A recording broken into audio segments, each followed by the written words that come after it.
Il est président de la région Normandie et j'ai vu votre tweet après l'intervention de Jean-Michel Blanquer. Vous avez écrit début août, j'avais indiqué à plusieurs reprises que la rentrée scolaire n'était absolument pas préparée pour lutter efficacement contre la Covid-19. Il fallait mixer présentiel, distanciel au lycée. Début novembre, on se réveille enfin. Qu'est-ce que vous préconisez, Hervé Morin, et pourquoi cette colère, le mot est peut-être fort, mais cette irritation? Pour des raisons très simples. Sur une chaîne concurrente, j'avais évoqué ce sujet début août.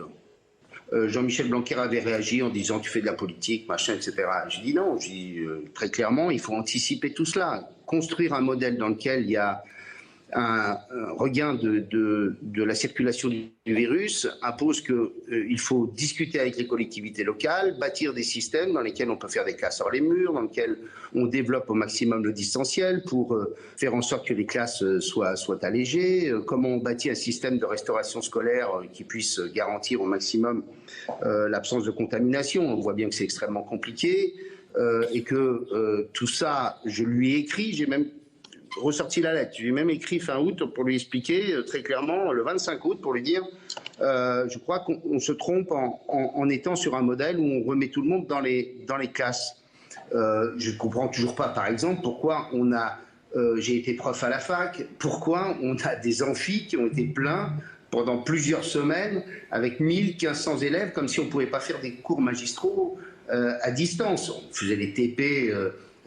certes, en diminuant en réduisant les classes, ça c'était possible, ça c'était un premier modèle. Le second sur les lycées, puisque là il n'y a pas de problème de garde des enfants ou de garde des jeunes, on pouvait tout à fait bâtir un modèle dans lequel on s'équipait en ordinateur. Moi j'ai acheté 6000 ordinateurs portables pour lutter contre la fracture numérique parce que j'avais constaté qu'on l'avait eu lors du premier confinement. Demandez au ministère de l'Éducation nationale combien il a acheté d'ordinateurs pour lutter contre la fracture numérique et permettre du distanciel. Pas un. C'est sur les collectivités qui ont acheté ces ordinateurs alors que ça fait partie des outils pédagogiques.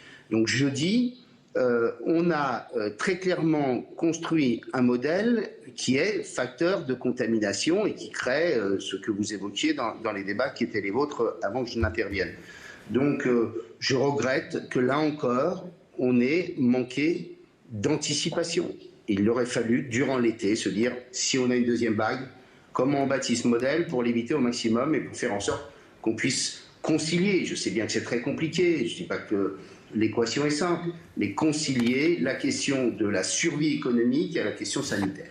Bon, merci Hervé Morin. On se rend compte effectivement que personne n'est préparé